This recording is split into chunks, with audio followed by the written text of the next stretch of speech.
Olá, meus amigos, sejam todos muito bem-vindos a mais uma aula, então, do nosso curso, do estudo do livro A Gênese de Allan Kardec.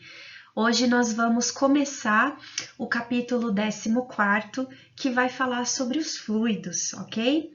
Então, antes de começarmos, vamos fazer uma prece, uma breve concentração aqui.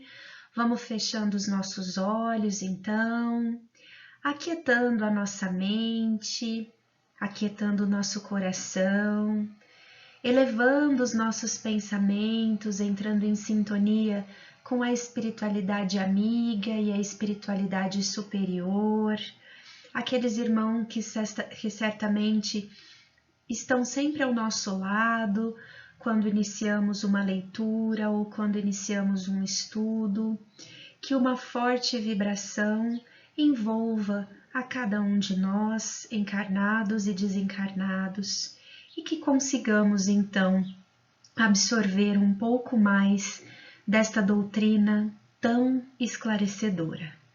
E assim então, pedimos a licença para que possamos iniciar este estudo de hoje. Muito bem, então hoje nós vamos começar, falando sobre os fluidos.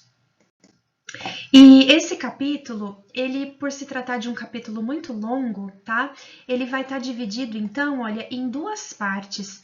Essa aula, então, dentro dos tópicos aqui da parte 1, nós vamos estudar a natureza e as propriedades dos fluidos. Então, vamos começar com o item elementos fluídicos, depois vamos para a formação e propriedades do perispírito, depois a ação dos espíritos sobre os fluidos e a qualidade dos fluidos, ok? Então vamos lá, vamos começar.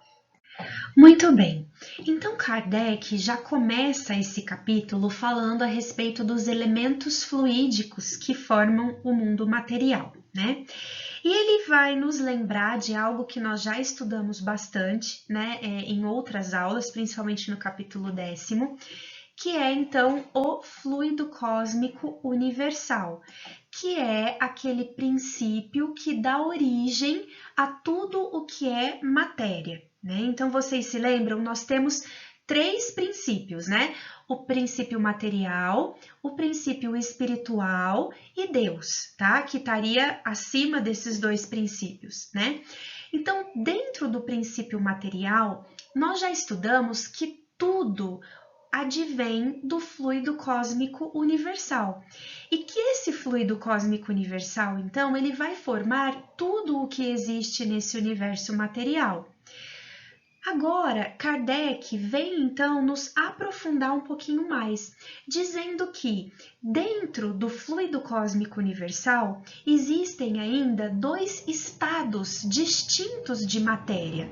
O primeiro estado seria esse aqui, ó, o estado de eterização ou imponderabilidade, que seria a formação daquela matéria muito sutil, aquela matéria que nós, com os nossos 5 sentidos humanos, do corpo humano, nós não conseguiríamos com esses 5 sentidos captar essa matéria, ver com os olhos físicos, ouvir com os nossos ouvidos e etc, tá?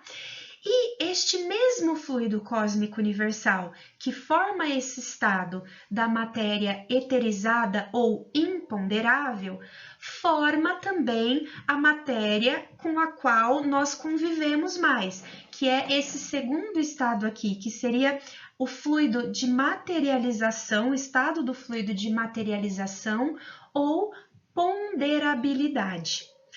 Então, veja, do fluido cósmico universal, que forma toda a matéria, eu tenho dois estados, certo? Fluídicos diferentes. Eu tenho um fluido que é sutil, um fluido que não é perceptível aos meus 5 sentidos do corpo de carne, que seria então esse fluido eterizado ou imponderável. E nós temos também, numa outra ponta, se a gente fosse colocar assim uma linha mesmo, né? Nós teríamos então essa outra ponta dessa linha, que seria esse fluido mais bruto, que forma essa matéria bruta, que é um fluido materializado ou ponderável, tá? Então vamos gravar bem esses dois nomes, imponderável e ponderável para a matéria bruta, porque a gente vai usar bastante esses termos aí ao longo da aula, né? Então, ó, como eu falei para vocês, se nós traçássemos uma reta aqui e fossem duas pontas, né? Numa ponta eu teria o fluido mais eterizado e mais sutil ou mais imponderável, e na outra ponta eu teria a matéria mais bruta, mais densa, né? Que seria a matéria das rochas, do nosso corpo, e etc e tal. E aí, pessoal, para vocês terem uma ideia, é claro que aqui nós estamos falando de dois extremos, né? Numa ponta e na outra. Então, entre esses dois extremos, nós teríamos, claro, uma abrangência infinita de modificação desses fluidos mais ou menos sutis. Mas para que a gente tenha uma ideia melhor, né, sobre isso, o Kardec ele diz assim, ó, que se no meio dessa ponta, dessa régua, nós traçássemos uma linha, como essa que vocês estão vendo aqui, né? Essa metade seria o ponto de transformação do fluido cósmico universal em matéria tangível, que representaria os nossos fluidos imponderáveis, ou seja, aqueles fluidos materiais que nós temos no nosso planeta Terra, mas que a gente também não consegue ver, sentir, tocar com os 5 sentidos humanos.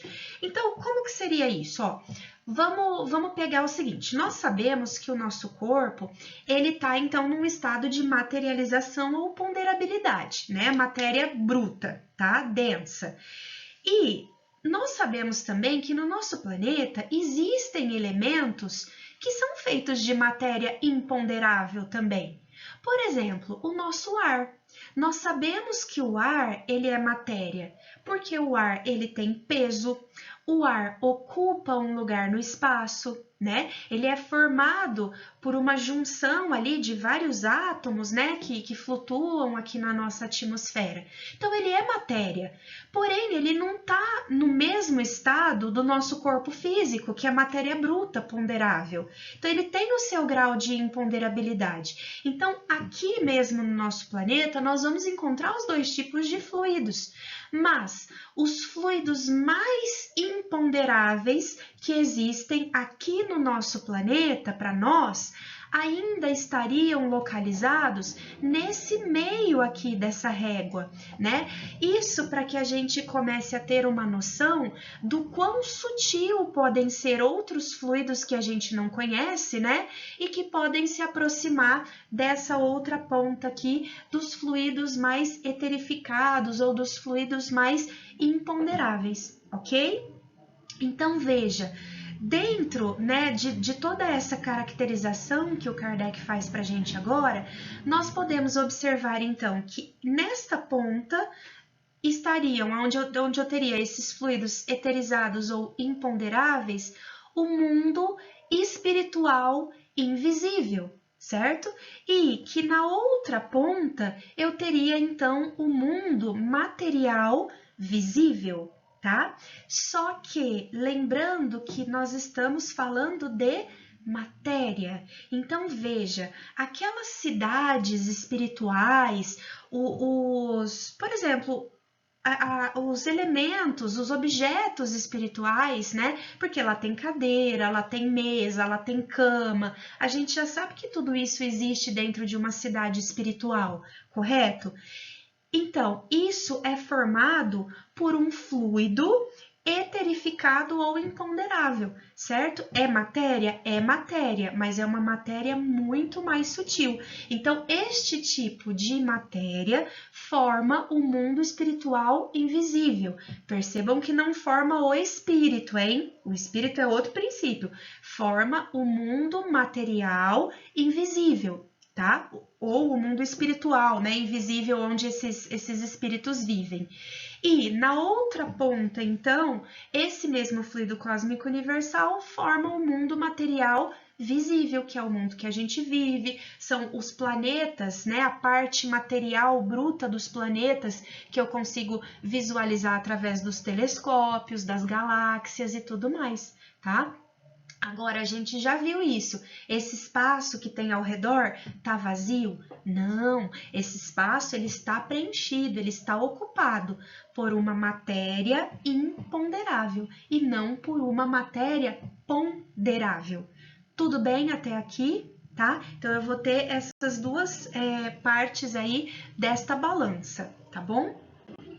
Bom, então, veja, o nosso fluido, os nossos fluidos mais imponderáveis possíveis, eles vão ocupar o meio desta linha, tá? Tudo que tem no planeta Terra estaria desta linha para cá. E aqui eu trouxe um outro exemplo de uma outra figura, né, para vocês entenderem. E aqui, ó, nessa figura, então, nós temos, ó, os comprimentos de onda, né, da luz que vem lá do nosso espectro eletromagnético, que é a energia que o planeta Terra recebe do Sol. Então, o Sol manda os seus raios magnéticos, né, e nós, então, já conseguimos, até o século XXI agora, medir esses tipos, então, de frequências de onda. Então, nós temos, ó, onda de rádio, nós temos as micro-ondas, nós temos as ondas infravermelhas, aí nós temos a luz visível, ó. Então, dentro desse espectro aqui inteiro, a gente só consegue enxergar, tá vendo, ó, um pedacinho dele?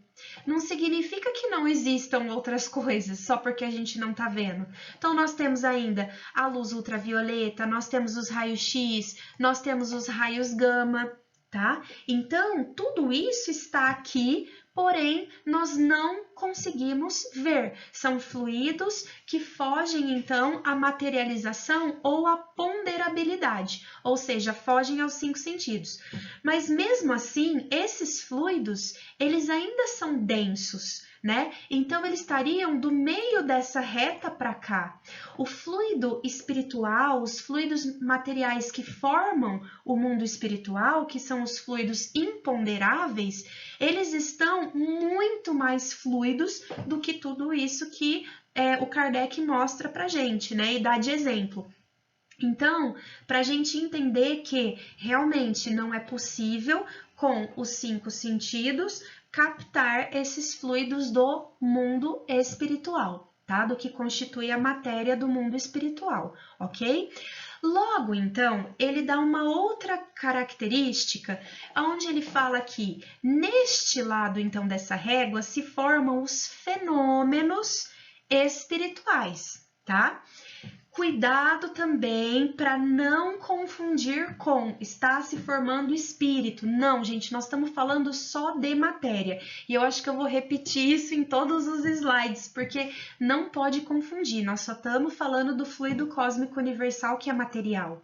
Então, dentro dessa matéria mais imponderável, lá nas cidades espirituais e dentro dessa matéria fluídica muito sutil, vão acontecer tudo aquilo que nós chamamos de fenômenos espirituais, tá? E nessa outra ponta da régua vai acontecer tudo aquilo que nós chamamos de fenômenos materiais. Por que o Kardec coloca isso e tenta esmiuçar essa questão pra gente? Porque vocês se lembram que lá nos primeiros slides, né, nos primeiros capítulos, quando a gente estudou a Gênese, ele falava assim que um dos objetivos da doutrina espírita era desmistificar os fenômenos. Então, veja, aquilo que nós consideramos como fenômeno espiritual, que aí a gente fala que é um milagre, né? Que são coisas do outro mundo, tal. Ele está explicando para gente que são fenômenos que ocorrem na matéria, só que numa matéria que foge à nossa percepção, entendem? Então veja. Eu tenho uma cidade espiritual toda construída ali no mundo espiritual.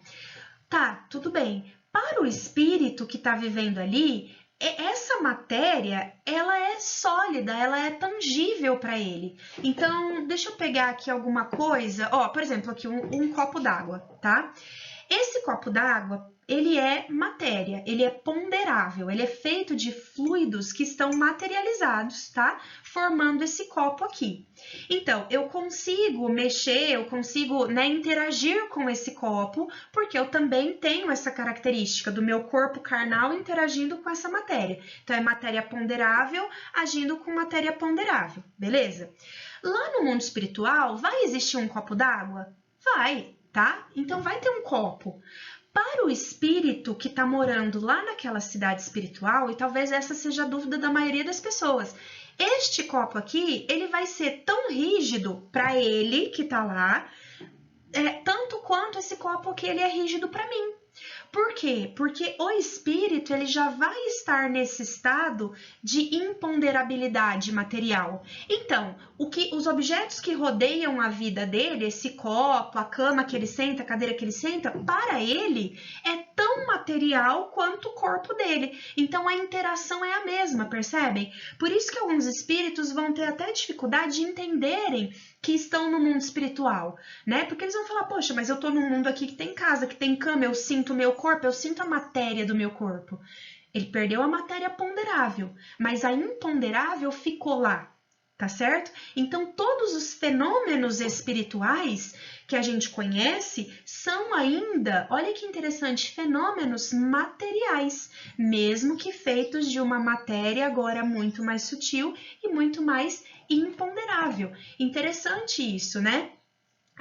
A gente pensa então assim que quando a gente desencarnar, nós não viraremos espíritos puros, não é nem no sentido de pureza absoluta, mas é assim, só tendo um corpo espiritual. Não, nós ainda vamos permanecer com corpos materiais, só que corpos materiais imponderáveis, tá? E por isso vamos morar em cidades, vamos ter camas, vamos ter todos os apetrechos, né, que a gente tem aqui na vida material ponderável, ok? Bom, continuando então, né? Aí ele vai aprofundar um pouquinho mais. E ele vai dizer pra gente assim, ó, aqui no item 3. Percebam que nós só estamos ainda nos primeiros itens, né? Então essa aula vai ser bem longa mesmo. Ó, no estado de eterização, esse fluido cósmico, ele também não é uniforme, tá? Sem deixar de ser etéreo, ele sofre modificações tão variadas em gênero e mais numerosas, talvez, do que no estado da matéria tangível. Então, assim, lá no mundo das matérias imponderáveis, no estado de eterização, esses fluidos, eles também vão formar as mais diversas possibilidades possíveis, muito mais até do que aqui no mundo material. Então, se o espírito quiser moldar um copo, se ele quiser moldar uma cadeira, se ele quiser moldar objetos que a gente nunca viu, né, e nem tem ideia de como seriam, porque não existem na matéria ponderável, eles conseguem fazer do lado de lá, tá? Bom, como que eles conseguem fazer isso? Então, ó, vamos terminar de ler aqui que a gente vai entender, ó. Dentro da relatividade de tudo, esses fluidos têm para os espíritos, que também são fluídicos, uma aparência tão material quanto a dos objetos tangíveis para os encarnados, e são para eles o que são para nós as substâncias do mundo terrestre. Então, é isso que eu acabei de falar. Eu dei o exemplo do copo d'água. Se eu pegar um outro negócio aqui, uma caneta, né? O espírito vai escrever alguma coisa. Então, lá no mundo espiritual, esta caneta, sendo ela de um fluido eterizado e agora sendo o espírito de um fluido eterizado também, essa caneta vai ser tão material para ele lá do que para mim desse lado aqui da matéria bruta, tá bom? Só que, como é que funciona? Se eu quero fabricar uma caneta aqui no planeta Terra, o que eu tenho que fazer? Eu tenho que extrair a matéria-prima. Se a caneta for de plástico, então eu tenho que extrair o plástico, eu tenho que colocar esse plástico, né? Eu tenho que fabricar o plástico, eu tenho que moldar este plástico, depois eu tenho todo o processo ali da tinta, etc e tal. Lá no mundo espiritual, se eu quiser fabricar uma caneta, como que eu vou fabricar essa caneta? E aí que é legal. Com a força do meu pensamento e da minha vontade. Então, lá no mundo espiritual, nós teremos a capacidade de manipular os fluidos imponderáveis de acordo com o nosso pensamento e com a nossa vontade. Se eu quiser construir uma casa aqui, eu tenho que bater massa, né? Eu tenho que assentar tijolo por tijolo. Então, a matéria bruta, ela é feita de forma bruta também. Lá no mundo espiritual, na matéria imponderável, não. Se eu quiser erguer uma casa ou uma cidade espiritual, eu posso fazer isso com a minha força do pensamento e com a minha vontade, tá? Mas tem um porém, que é o que ele diz aqui, ó. Lá, porém, como neste mundo, somente aos espíritos mais esclarecidos é dado compreender o papel que desempenham os elementos constitutivos do mundo onde eles se acham. Então, é claro que somente aos espíritos mais esclarecidos é dado, então, esta capacidade, tá, de moldar os fluidos imponderáveis para que se construa, então, aquilo que se quer. Tudo bem, pessoal? Vamos continuar, então. Bom, aí depois ele fala assim, ó, dentro dessa régua de fluidos, né, que a gente está estudando, dessas características dos fluidos, a pureza absoluta, olha lá, é o ponto de partida do fluido cósmico universal. Então, ele vai desde a pureza absoluta do fluido material, tá? E o ponto oposto é o que em ele se transforma em matéria tangível. Então, ele vai desde a matéria mais sutil, da matéria mais pura, absoluta, até a matéria tangível, que é a nossa, é onde nós estamos, tá? E aí ele diz assim, ó, os fluidos mais próximos da materialidade, né, os menos puros, consequentemente, compõem o que se pode chamar da atmosfera espiritual da Terra, tá? Então, nós estamos no estado, assim, mais grosso de materialização, né? Por muito sutis e impalpáveis que nos sejam esses fluidos, não deixam por isso de ser de natureza grosseira, em comparação com os fluidos etéreos das regiões superiores. Então, novamente ele reiterando, de novo, Kardec é um excelente professor, né? Porque ele fala a mesma coisa de formas diferentes em vários tópicos diferentes, né? Para quê? Se você passou por isso desapercebido num item acima, lá embaixo ele te dá a chance de tentar entender de uma outra maneira, né? Então, isso é muito bom. Então, aqui ele vem falar de novo essa questão, né? Por mais sutis que os fluidos da Terra possam nos parecer, por exemplo, o nosso ar, essas ondas e tal, eles ainda são muito grosseiros comparado à pureza dos fluidos materiais que podem existir. Então, aqui eu até coloquei uma reguinha, né? Então, olha, se a gente colocasse aqui, né, na ponta dessa régua a pureza absoluta, tá? Coloquei Jesus só para representar, porque nós sabemos que ele é um espírito puro.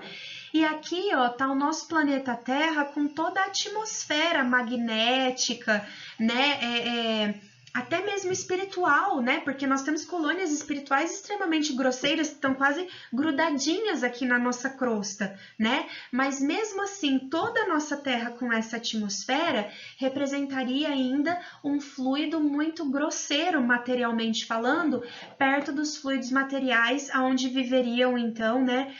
Provavelmente espíritos mais puros e onde eu teria essa pureza absoluta. Tá? E lembrando ainda que tanto esses fluidos que formam o mundo espiritual, como os fluidos que formam o mundo material, vêm do fluido cósmico universal, e nós estamos falando aqui só de matéria, tá? Não estamos falando de formação de espíritos, tá bom? E aí, né, o Kardec, ele fica, né, repetindo tudo isso, repetindo, para a gente entender que realmente nós estamos, então, sempre falando de matéria, tá? E aí, como ele tem um raciocínio, assim, muito rápido, né, ele vai dizer assim, ó, quem conhece, aliás, ali no item 6 já, né, a constituição íntima da matéria tangível, ela talvez somente seja compacta em relação aos nossos sentidos, né? prová-lo-ia a facilidade com que a atravessam os fluidos espirituais e os espíritos. O que ele está querendo dizer com isso, né?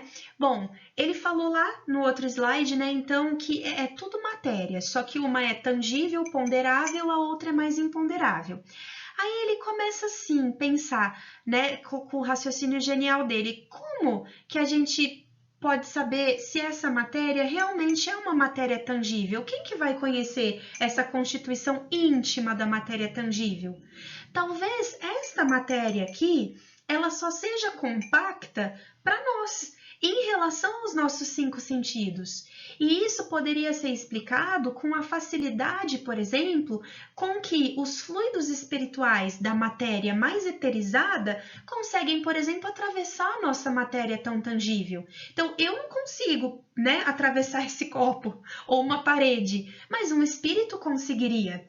Então, ele fala, será que essa matéria aqui ela não pode também, de alguma forma, se desagregar e voltar ao seu estado, né, de eterização, voltar a ser uma matéria mais pura, menos densa? Então já é olha o raciocínio de Kardec, em 1864, hein, pessoal?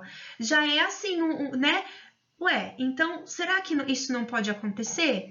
E aí ele continua, ó, tendo por elemento primitivo o fluido cósmico etéreo, a matéria tangível há de ser possível, desagregando-se, voltar ao espaço de eterização, do mesmo modo que o diamante. Então, por que ele cita um diamante? O diamante é uma pedra que sofreu um processo assim, de compactação, de solidificação muito grande, tanto que o diamante ele é uma das pedras, né, das rochas mais duras, né, que a gente tem no mundo.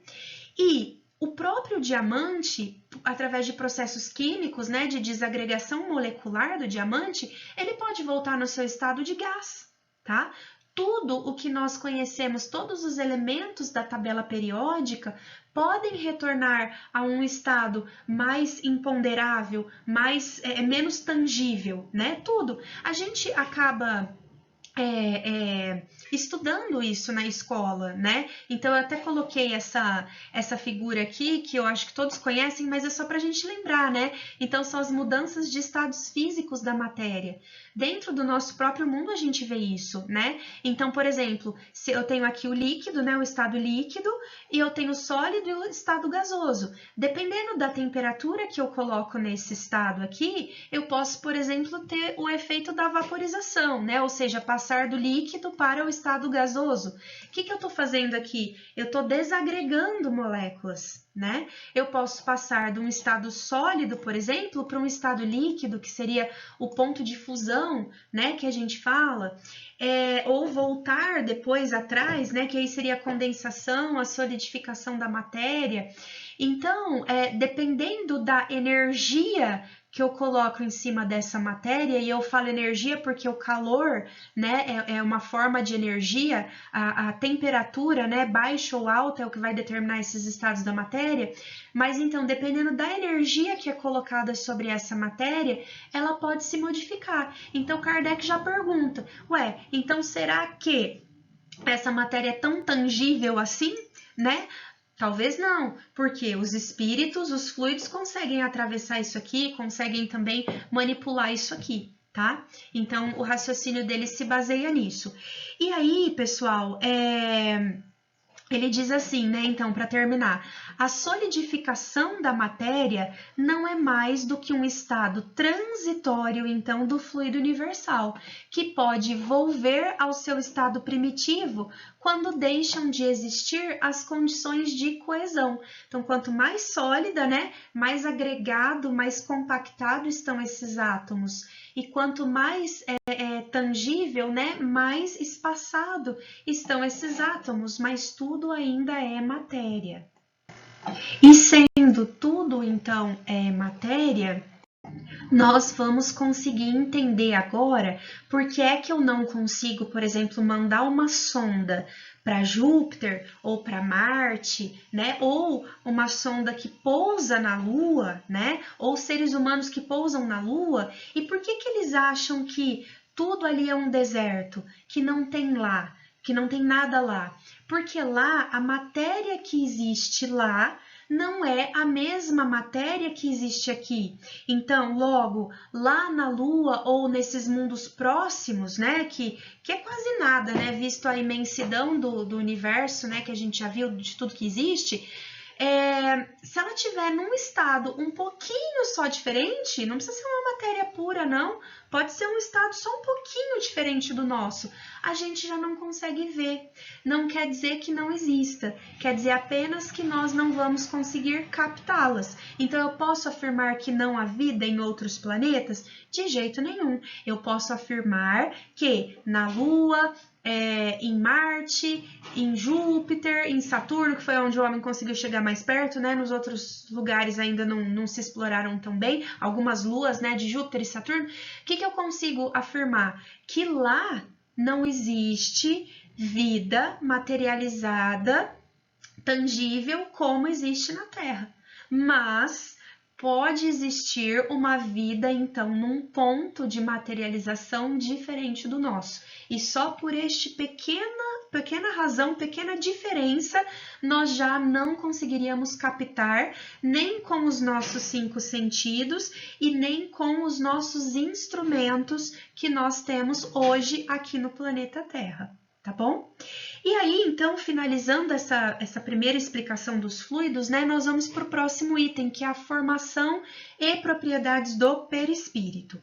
E aí ele já começa nos dizendo assim, né, que o perispírito, ou o corpo fluídico dos espíritos, é um dos mais importantes produtos do fluido cósmico. É uma condensação deste fluido em torno de um foco de inteligência ou alma, tá? Bom, então vamos por parte. O perispírito, se ele vem do fluido cósmico universal, quer dizer que ele é um corpo material? Isso mesmo, tá? Só que ele é feito, então, desta matéria eterizada imponderável e não materializado, tangível ou ponderável, ok? Então, é uma matéria diferente, mas é matéria. Então, você, quando desencarnar, você não deixa de ser matéria e passa a ser espírito. Não, você deixa o corpo material ponderável, tangível, e passa a habitar um corpo material imponderável, eterizado, mas ainda é um corpo material que é o perispírito, tá bom? E aí, este corpo material, então, ele vai envolver esse foco de inteligência ou alma. Por isso que tem gente que às vezes você vai fazer algum curso, alguma coisa, e a pessoa fala assim, eu nunca vi um espírito. Não é que ele nunca viu um espírito, é que às vezes ele já tem esse conhecimento e ele tá sacaneando, né? Então ele fala assim, o que eu vi, né? Foi realmente um ser com um corpo material, né, mais sutil que o nosso, mas era ainda um ser com um corpo material. E aí esse perispírito, então, ele é uma condensação, né, que envolve o nosso espírito ou a nossa alma, que aí sim vem, né, de um outro princípio, que é o princípio espiritual e não material, tá? Mas aí ele continua assim, ó. No perispírito, a transformação molecular se opera diferentemente do nosso corpo, claro, porquanto o fluido conserva a sua imponderabilidade e suas qualidades etéreas, tá? Então, é claro, né, que é bem diferente porque não é um corpo material ponderável. Ele tá conservando a imponderabilidade da matéria, né, a eterização da matéria, então é bem mais sutil que o nosso. Mas o corpo perispirítico e o corpo carnal têm, pois, origem no mesmo elemento primitivo, é aquilo que eu já falei, ó, ambos são matéria, ainda que em 2 estados diferentes, tá bom? Bom, aí ele ainda fala o seguinte, e é muito interessante isso aqui, né? Do meio onde se encontra é que o espírito extrai o seu perispírito. Ele o forma dos fluidos ambientes. Então, veja, eu estou no planeta Terra, encarnada no planeta Terra. de onde que o meu perispírito é formado? Da onde que eu peguei os elementos materiais para formar o meu perispírito? Daqui do planeta Terra. Se eu morasse lá em Júpiter, da onde que eu vou pegar os elementos materiais sutis, eterizados, imponderáveis para formar o meu perispírito para viver em Júpiter? Lá em Júpiter, tá? Então, eu não poderia sair daqui da Terra com o meu corpo carnal e ir morar em Júpiter com o meu corpo carnal, mas eu também não poderia sair daqui da Terra com o meu corpo perispiritual e sobreviver na atmosfera de Júpiter, nem com o meu corpo perispiritual. Interessante, né? Então, aqui, ó, a gente tem, né, aqui uma imagem do sistema solar, né? Para eu sair da Terra e vir para um outro planeta para viver aqui, não é só o corpo físico que tem que mudar, é o corpo perispiritual que também precisa mudar.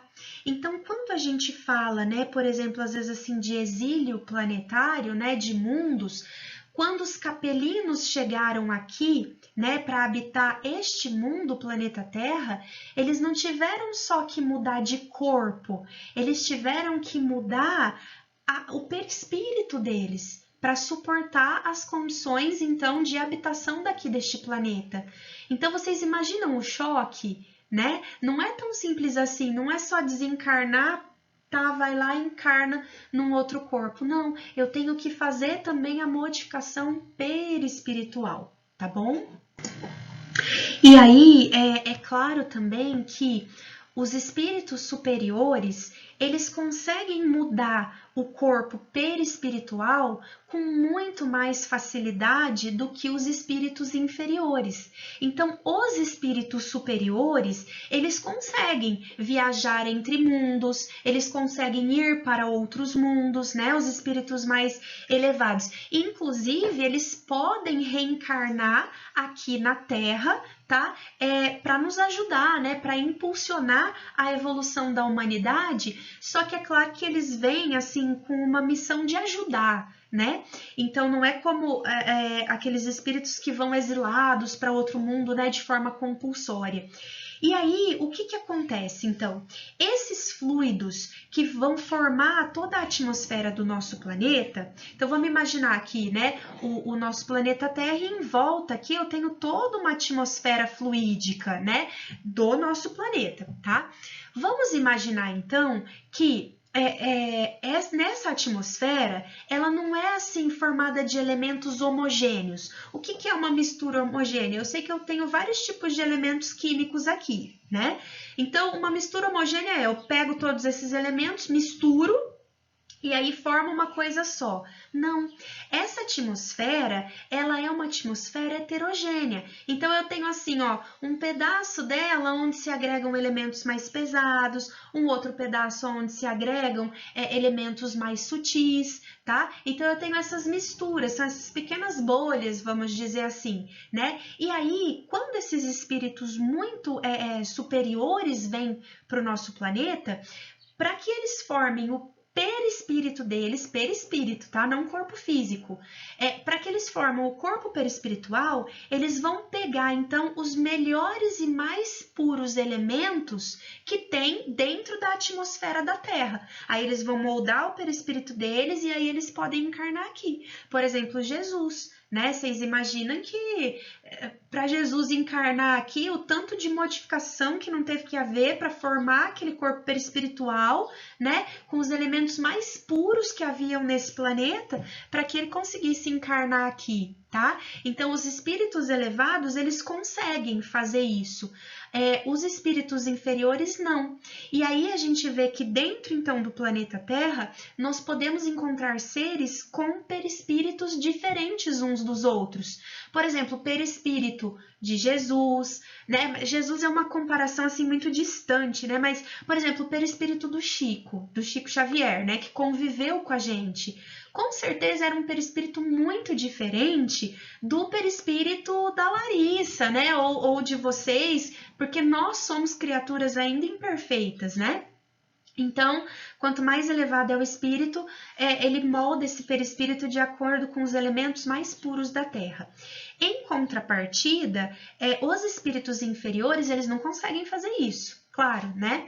E às vezes esses espíritos inferiores, eles apresentam um perispírito tão denso, tão grosseiro mesmo, né? Pesado em termos materiais mesmo, né? Atômicos, que quando eles morrem, eles não se dão conta nem de que eles morreram.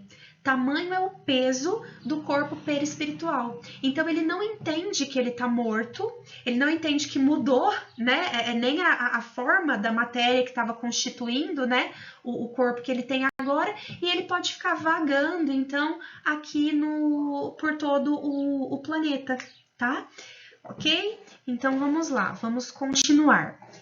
Aí ele começa então, né, agora no texto, tudo isso que eu falei, mas vamos ler junto para a gente entender melhor. Então, ó, a camada de fluidos espirituais que cerca a Terra pode se comparar às camadas inferiores da atmosfera, mais pesadas, mais compactas, menos puras, né, do que as camadas superiores. Mas não são homogêneos esses fluidos, tá bom? Então, é aquilo que eu expliquei da mistura homogênea lá para vocês. Os espíritos chamados a viver naquele meio tiram então dele, né, dessa atmosfera, os seus perispíritos. Porém, conforme seja mais ou menos depurado o espírito, seu perispírito se formará das partes mais puras ou das mais grosseiras do fluido peculiar ao mundo onde ele se encarna. Aquilo que eu acabei de explicar também, né? Então, ó, resulta disso esse fato capital. Que fato? A constituição íntima do perispírito não é idêntica em todos os espíritos encarnados ou desencarnados que povoam a Terra ou o espaço que a circunda. Tá? Então, com certeza, o perispírito do Chico, perispírito, né, desses espíritos mais elevados são bem diferentes dos nossos e dos espíritos mais densos, né, que vivem aqui também. Também resulta que, né, o envoltório perispirítico de um espírito se modifica com o progresso moral que se realiza em cada encarnação. Embora ele encarne no mesmo meio, que os espíritos superiores, encarnando excepcionalmente também no mundo inferior, têm perispírito menos grosseiro do que os nativos deste mundo, tá? Então, claro que o que ele está querendo dizer aqui nesse último parágrafo, né? Se nós formos evoluindo moralmente, a cada vez mais nós também vamos depurando o nosso perispírito e vamos ficando com o perispírito mais sutil, tá? E até esses espíritos também que vêm encarnar aqui, esses espíritos superiores, também não vão apresentar o perispírito tão pesado, né? Como o nosso, tá bom? Só tô vendo se tem mais alguma coisa aqui que ele fala, né? Mas nesse slide aqui é só não manipulando, né? Como os homens manipulam os gases, mas empregando o pensamento e a vontade. Para os espíritos, o pensamento e a vontade são o que é a mão para o homem. É assim, por exemplo, que um espírito se faz visível a um encarnado que possua a vista psíquica, sob as aparências que tinham quando vivo nas épocas em que o segundo conheceu. Apresenta-se com o vestuário, os sinais exteriores, enfermidades, cicatrizes, membros amputados, etc. Então, o que ele está querendo dizer aqui? Ó? Os espíritos, eles conseguem manipular esses fluidos, de forma que, quando um espírito, por exemplo, vai aparecer, né, para alguém que tem essa vista psíquica, no caso seria um médium, né, ele pode, claro que dependendo, né, da capacidade dele, né, se apresentar da mesma forma com a qual esse médium o conheceu. Né? Então, ao invés de se manifestar ali, né, com outras formas, de tantas encarnações que ele tem, mas ele pode escolher isso. E ele pode escolher também se apresentar com determinados sinais característicos. Então, o que ele fala, por exemplo, com alguma doença, com alguma cicatriz, com algum membro amputado. Tem espírito que morre e permanece assim. E aí, olha o que ele diz aqui, ó, não quer isso dizer que haja conservado essas aparências. Então, podem acontecer duas duas coisas. Primeiro, ou o espírito ainda não tem consciência que morreu, e aí a gente já viu isso, né? Pelo espírito tão denso, ele fica com aquela forma, tá? Ou ele pode escolher se apresentar daquela forma para a pessoa para ser reconhecido, né, mais facilmente e tudo mais.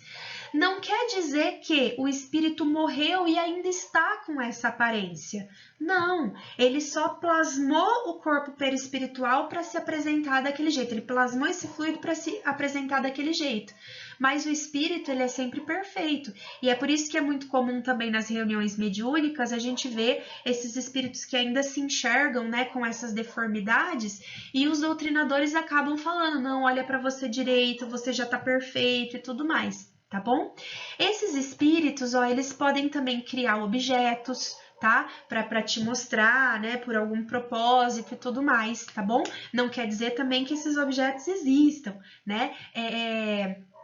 Quer dizer que ele plasma isso pela força do pensamento dele. Mas a partir do momento que ele não quis mais esse objeto e que ele desligou o pensamento disso e tudo mais, esse objeto ele pode deixar de existir. Tá bom? Dada a sutileza e a imponderabilidade ou eterização dessa matéria, tá?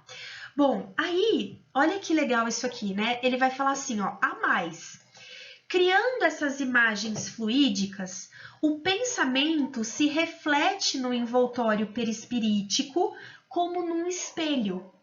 Deste modo é que os mais secretos movimentos da alma repercutem no envoltório fluídico, que uma alma pode ler noutra alma, como num livro, e ver o que não é perceptível aos olhos do corpo.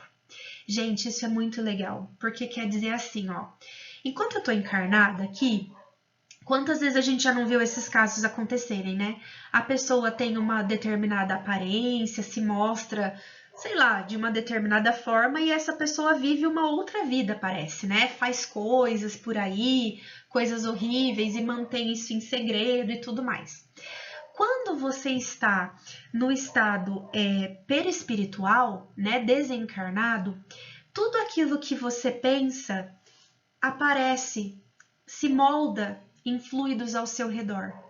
Então, se eu tiver más intenções, lá no mundo espiritual eu não consigo esconder as minhas intenções, porque eu vou emanar esses fluidos e qualquer um que tenha essa capacidade de ver os meus fluidos também vai conseguir então ver quais são as intenções que eu tenho. Então, por isso que a gente tem que treinar aqui, né, ser o mais verdadeiro possível, porque lá todo mundo vai ver quem você é de verdade e não quem você ou nós, claro, né, estamos nos mostrando para o meio da sociedade. Então, vamos supor que eu encontre um inimigo ali, já estou desencarnada, encontro um inimigo e me dá vontade de matar ou de fazer alguma coisa com essa pessoa. Ela vai ver a minha intenção, eu não vou poder esconder. Não quer dizer que isso vá se realizar, entendeu? Que as minhas intenções vão se, né, acontecer de fato. Mas quer dizer que isso vai ficar impregnado aqui nos meus fluidos e qualquer um vai poder ver, tá bom? Então, assim que tudo se vê, né, no mundo espiritual, tá? E aí aqui, ó, eu coloquei uma foto, aquelas fotografias Kirlian, né, que fotografam aí a aura humana, e só para a gente ter uma noção, né, claro que não seria assim, assim é como se materializa, né, aqui para a Terra e como os nossos equipamentos, né, conseguem pegar, mas lá seria diferente, né, mas acho que dá pra gente ter uma ideia. Então aqui, ó, nessa primeira figura, ó, durante a invocação e manifestação da entidade, né, então, ó, houve aqui, ó, tá vendo esse negócio vermelho aqui, ó, uma energia intrusa, tá? Um fluido intruso aqui na aura desse indivíduo, tá? Aqui representaria esse pontinho amarelo aqui, né? O chakra no qual a energia entrou, né? Entrou não é a palavra certa, né? Mas o chakra na qual a energia intrusa atuou. Então, ele atuou aqui no chakra coronário, né? Na glândula pineal e no chakra frontal, aqui na glândula pituitária ou hipófise, né? Hoje em dia a gente chama de hipófise, né? E aqui em azul estariam, ó, os chakras que doaram maior quantidade de energia. No caso dessa pessoa aqui, desse médium, foi o plexo solar, né? Que pega o baço e o pâncreas. E aqui o chakra genésico, né? Que pega as glândulas suprarrenais, tá? E aí, aqui tem a foto antes, ó, da invocação, né, e da manifestação da entidade. Então, a gente pode ver aqui, ó,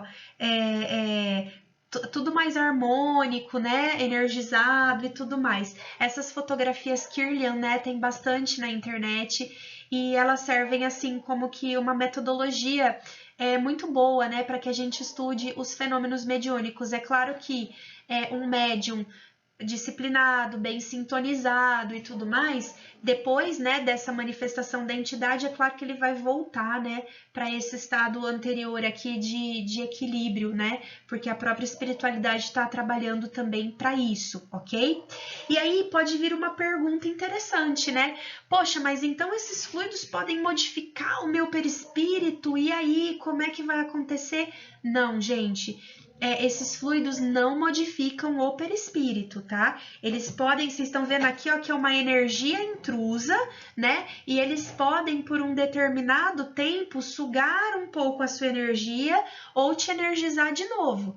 Mas eu posso fazer isso sozinha, não preciso da ação de espírito, não. É só eu entrar num ambiente, por exemplo, onde eu começo a ter maus pensamentos, né?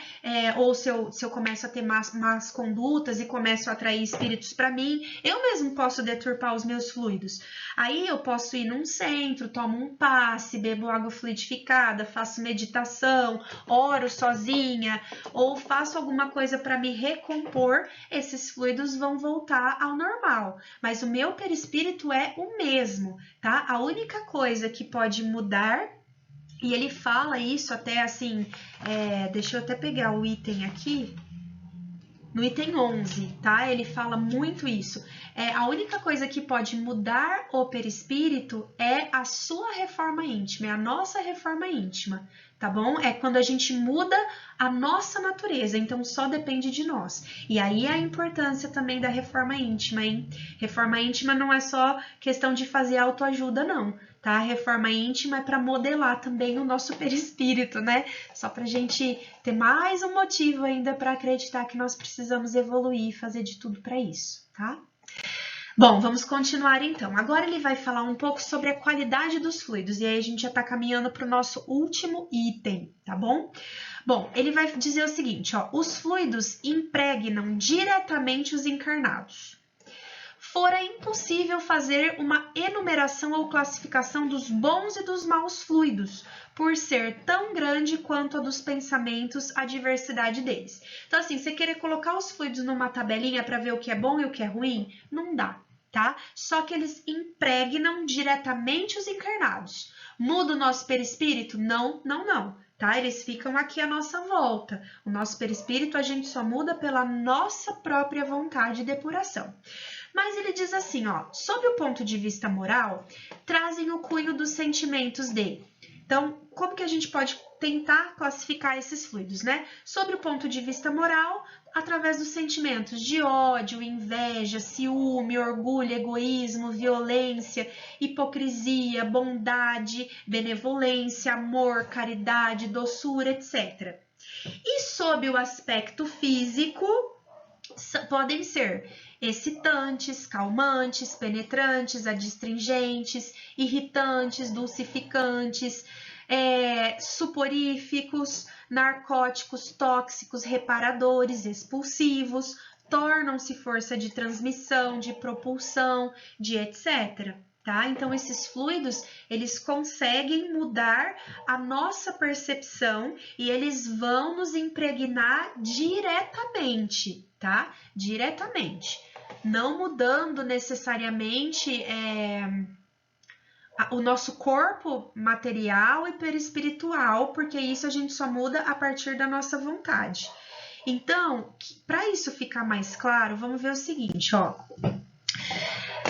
Quando o espírito atua sobre o nosso fluido, então, ele pode nos impregnar. De acordo com a nossa vontade e a nossa sintonia, esses fluidos, eles podem reagir sobre o nosso organismo material. Então, vamos lá. Atuando esses fluidos sobre o perispírito, este, a seu turno, reage sobre o organismo material com que se acha em contato molecular. Então, veja, veio um fluido para mim, esse fluido começa a impregnar em volta de mim e o meu perispírito já capta, tá? Então, ele vai fazer uma atuação sobre o meu perispírito.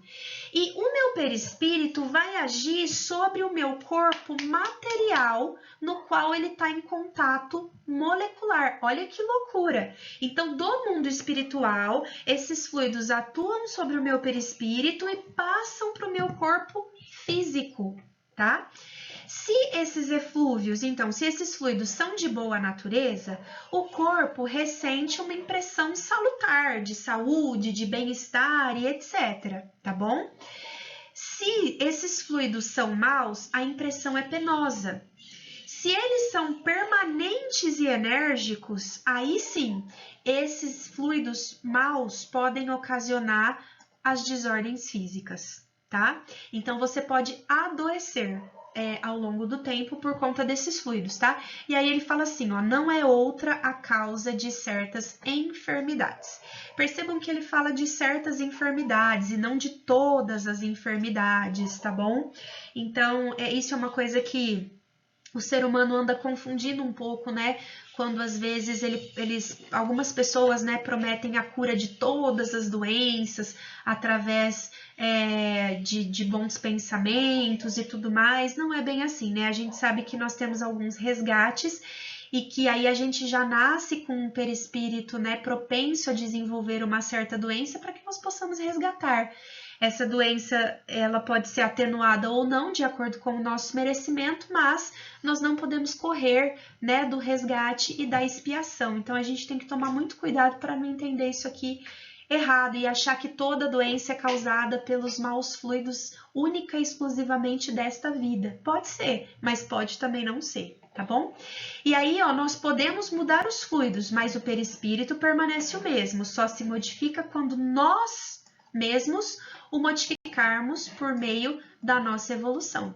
Mas aí, então, gente, eu preciso tomar muito cuidado com os locais que eu frequento, com aquilo que eu coloco para dentro do meu corpo, seja me alimentando, seja assistindo numa televisão, num telejornal, né? Seja em conversa com as pessoas, com ambientes, tá? Porque tudo isso são fluidos que podem então, que vão entrar em contato com o meu perispírito e que vão passar para o meu corpo físico, tá? Então, o máximo que a gente puder filtrar, né, melhor, tá? E aí ele diz assim, ó, o pensamento, portanto, produz uma espécie de efeito físico que reage sobre o moral, fato este que só o espiritismo podia, né, tornar compreensível. Agora a gente está compreendendo como que essa agregação molecular funciona do fluido para o nosso corpo físico. É através do nosso perispírito que ela vem, tá? Ele faz essa ponte, né, essa conexão. E aí ele coloca assim, ó, disso ressurgem os fatos de reuniões, ambientes, companhias simpáticas ou antipáticas. Por isso que às vezes você entra no ambiente e aquele ambiente não te faz bem.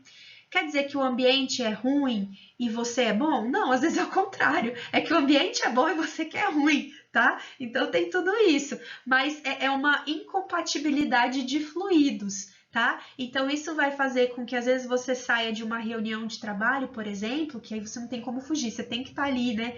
Independente de qualquer coisa. E aquela reunião foi pesada, então você tá sugado, você tá cansado, você tá sem energia, ou, né, você fica perto de uma companhia que você sente que te suga também, né? Então, esses fluidos podem, né, nos contaminar, mas nós podemos reverter tudo isso. Como? Já falamos, mas é bom falar de novo, né? Oração, meditação, água fluidificada, passe, etc, tá? Dir-se-á que se podem evitar os homens sabidamente mal intencionados. É fora de dúvida.